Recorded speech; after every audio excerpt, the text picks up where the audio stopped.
tie for mo ache enti say The bachelor uncle padumo me hoye. Enu na wo school mu na eja to mu school ho no. Bachelor ani o. Eye den. Akoma FM 87.9 Kumasi. E de mimi nim ne se enu omudum light wa ha se ya no pa be no. Meme ndane so omudum no eno mo so no around 5. Inti so the same thing.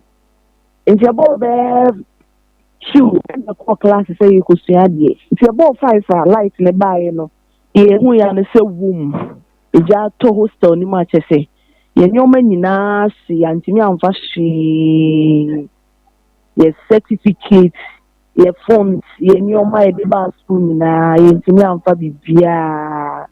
Akoma FM. Sa hostel school ya girls school ana. Me pacho a mixed school. Mix enti the population ye be say. Me pacho over 600. Enti we ya girls hostel ni ja to mi. Me pacho ai. Na started be tamben ena ekowie be tamben. Me pacho started be 5 almost all light na chi na no. Be 5 hoko na no e shafi.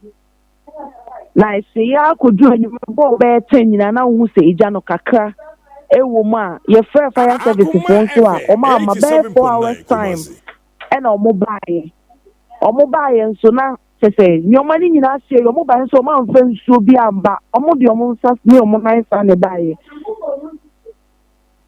o ma mfa nsuo amanti anajo be 10:30 to 11 and some o mo de o mo car nsuo ne ba bo mo bae na nyoma nyina se ewie. Enti mebo enra mo da he The pacho ye da classroom. as a my bed do say na mo da sa hostel ho. The pacho room bia na ne dodo ni kan ni na mbom sisi ama. Wow. And eja esno enye jacket o just say very big. Just say eja no see debro no ehu eti anetama esre de no bia ni inside wana mu nyina mo classroom amusuan de. The pacho ne bi ada na e bi so ko class. Hey, ni nyina na e wo ho. enti wo mo na ada no mo ye den. The pacho ye school no, ye hostel no, girls hostel no. I said, "Don't you be all alone." 87.9. Ma mo gugu mo mema ni bitimi ba ho no mo be boost adults ni gumu na ma e bi mo pie. Kenya sa de anka e bi ayanti asempa no pe. Ente from enra be si anopay e de na mpanimfo aka any arrangement mo ne ma se maybe amobeda all that mpanimfo say Me pacho anopay die enwe nyumo na mpanimfo ba ha sei na omo han mattress doyen ene de da o classroom enti anopay na ye betie die edi ho ade achi die afuna ye ba betie di ho no. Akoma FM 87.9 Kumasi. it is a ma mo wo ne de chese mu bibia mo ntade mo toma mo everything. Pacho ye bibia me akra me no ka say 90 when e shem fitie nra e besie ne manfa pin kra me 91 me ekita me no na shem fitie nra besi anope me nhyeshi yenya hye omo ko bat out so mu ko dware omo wure mo an ejani to mu omo nyamfa hye ntina ne wo mo ko bat out so ko dware omo wure ma ejani to mu to ma metimi abefa hwe etomenti mi amfa hye eno an omo 90 so omo anope omo sika ye laptops ye nyoma ye uniforms ye bibia si uni amani bi o ha ma ye no omo nkasa na asemi areho too bad uni amani bi o ha ma ye no omo nkasa busa for high Akoma 87.9 FM that there so aba e wa ha for region omo nursing college ijato menra ye ni some of the students na aiding komo ma ye no omo bi nkasa. Hello, Biniaba.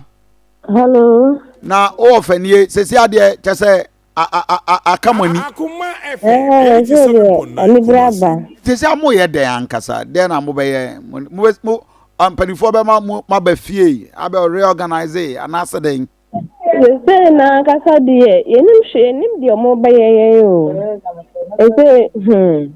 Interview phone me na ba abakra na say yes nti. Yenim de omo ye nti ye hwe omo nim ye twen omo.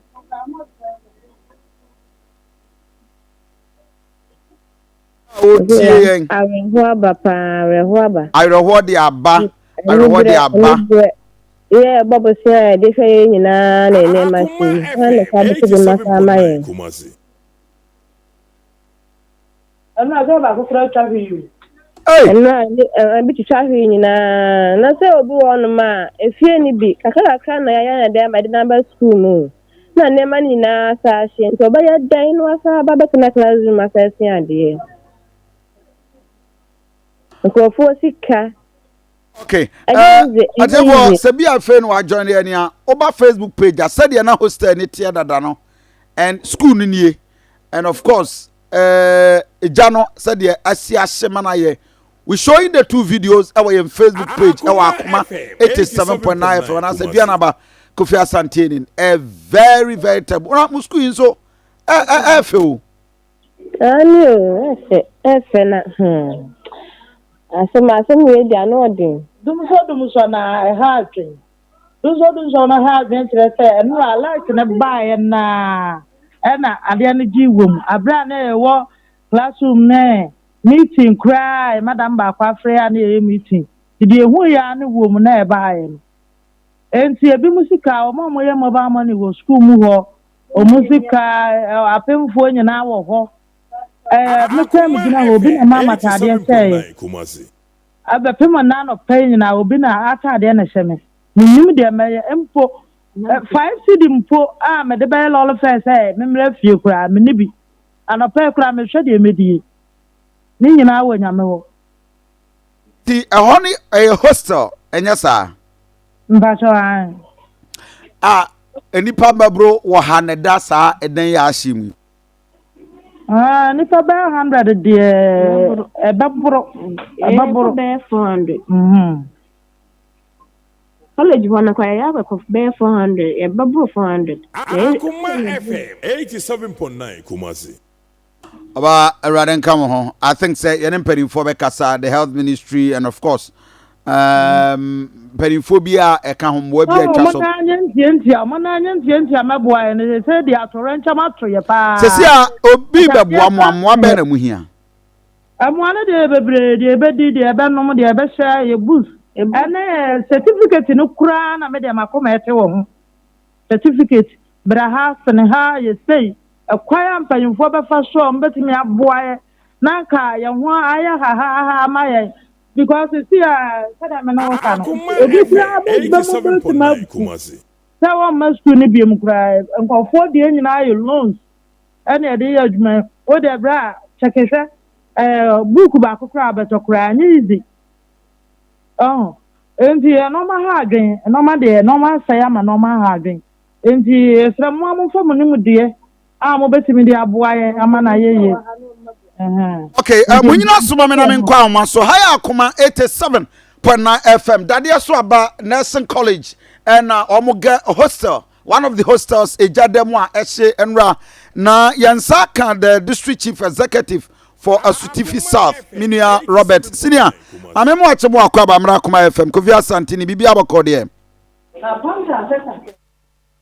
senior bibi abakode right we're trying to get and connect the DC senior Robert aropema me achemo akwa ba mra Akoma FM Major Suminia.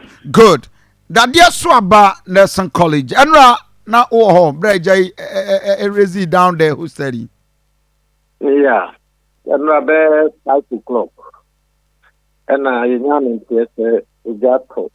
Girls host and I offer them. Akoma Yeah, FM 87.9 Kumasi.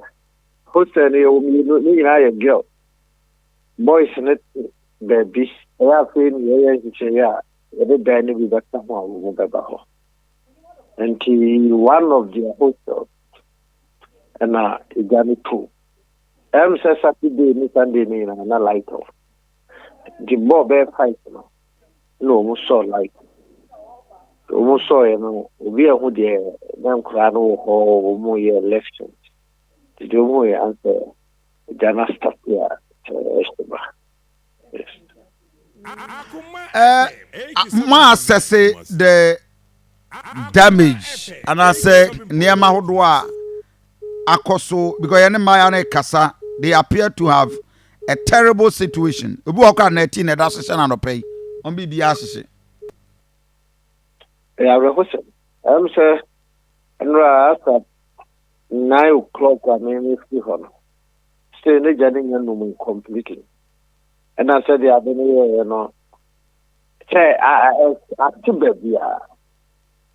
Unfortunately, now, you know, fire tenders on any down. Check the chimney and set to become more. The mobile off completely. None of playing the boom. The extent of damage in the coastal. I feel after 9 o'clock, they are now into me the extent of damage. And what would be the immediate decision? Am I any been more casas this year? I'm somebody that hostel cry, or the classrooms and pay our moon baby, or moon for money, my crown kugu, almost certificate. In fact, the obedient and pay at Adia Ombese. Almost soon says here, any immediate solution at the Maomo. Yes, I don't really see, you know. 87.9. It's a mattress. I'm a woman. But rented, well, more rented out. Yeah, not a month what they did. They won't go soon at that place. And between a bed, when they're not more the best at by. A trainer and to managing a better 150 a year with the buy. Just a temper, many few of them and now list here, when Sakan, many probably 145 and a normal matter. In the arrangements, and it's a assembly for 14, 20 booms. Almost all classes. Local movie attitude. You movie being no bigger baby at the wall. And she not money over the buy and over the about 300 blankets, over the bucket, over the plate buy, over the cup, a buy, and over the mattress, a count. You cannot pay your call. People just need to see I need that bad. And the MP allergical disorder was there. The consequence was there. Regional Minister Claudio detailed that. By the time when we could go, not a regional minister, no, also. Cannot pay. You could share. I know several places needed. You can get permanent mattresses for them. But in your master. And your man not modified enough post bill. There's a fight for people. Account to yourself and pay a mistress and interest. When you leave the year woman, okay. Okay, before you go there, I'm for Sabia Fen while joining in High Akoma 87.9 FM, beneath the Adrianaba Kofi Asante, and this is your most authoritative morning show program in the Asante region and beyond. Mempotamu segment Eddie na ojani on Facebook page Adrianaba Kofi Asante. DC Edema Asutif South. Dadiesoaba Hafo region. And almost nursing college. Ejatomu na nurses ni bi wa omaso. Minia we de anope no mu su kire me. Wa be de mo mu su kire. Minia ma. Hello. Minia ma no mo te say. Good. Mohamud DC wa omaso. Musa mo na mo kan nyina mo kan manintie na emwa bi e wo no. Omuntu wana mo. The Beckham say, a mama boy, a more ding. Every grand champa boy and Pablo Crabby to me and fat. Let her there and then manipulate to talk.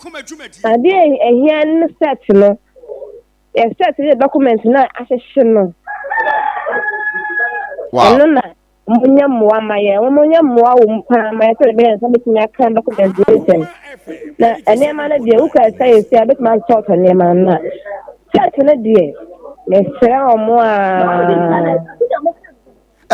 Ofofro wa this yi wa homa so a wotie mu nti bibia mo pese mo ka kere no na ja maka se de be ya omo ba omo behu mo a omo betimi e de abre mo this yi wo so ofofro no pese one ne kasa Ona wo de mensa. Yes, madam. Me pa so mo aye. Ko mu die. Me fi so wutim. Wuti school mu ya na wa na wo ko mu tem bia ba school mu. Woni mu problem tinna. Enti so wo ya we die so fa so mpanyfo na so na mombo aye. Empokura ya be wi school. Yes, set de be ya e betimi anya adwuma. Aje. Yes, so esa wa unim ahafo ya yi nyina ye kuya ye ma me bobo abosia ene de akeka ho papa me hu sada me kan mfu ndi esa se de atoranchem na ato ye sra momo ai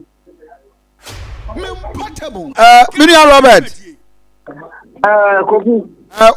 o fa se ne unu amanom ne ya yire nom na e kasai 87.9 Kumasi. Okay, asam na go. Me ka say na ni tu class ata. Enti ye behwe ye ko hono mo no. Okay. Ye ni dia. Yes, ye ma wo mu dia, yes so.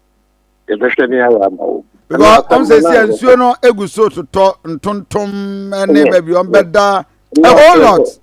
And for any hono mo a ko. Anti market ni boni. Oh, Yes. is it that terrible? Asamu akwa ba ko katre no kra de trete. Kofi, I can't say it on radio. My God. And the man of boni mo I just go ahead. 87.9 Kumasi. I don't know the man of I couldn't take anything. Na se bi aso wo mu kra na na oyey. Kike ti kra so ni no ho atrete. The cafe, said you often got up like crowd which Then Adiano terrible. some of them had their food, money, their more, a trunk, a big could be a woman. Their pen. Hey, now was it that sudden? The jano booms because we said the AC share. They were joining on Facebook page. I said the Johnny see deno. Too terrible. Enti booms meant me am for It just occurred one. A static free him fan. Statistically, one joint of the hostel. The MSR started with all of them were able to move out. And they said, could see another one because another some people. Wow. Mama minua with the me offer say ni minuanom ene ye yire no ma ye. Okay. What exactly a static free hostel inside? Abontain meter no end den. Mon kire me kakra. hello Mama ntio me offer say. jana de static free dan mo nya abontin Inside ankasa. mi pa so han Wow. See. Okay. My information. I'm just someone DC akasa arsa no pe omo ba ho na bibini a omatimi aba na mo humo MP Ora Collins Dauda. 87.9 Kumasi. mi pa so han no nyumre no wo yen chen Oh, okay. Na just no answer ho. Right, Mate. Senior Robert. Yes, sir. Eti money MP anamo be na mu tu anopai. I agree, sir. And then I will call all the stakeholders, the chief, the MP, the DT, the regional minister, and I know, sir, there are other stakeholders, the board members. They actually, because there are other people that are traumatized.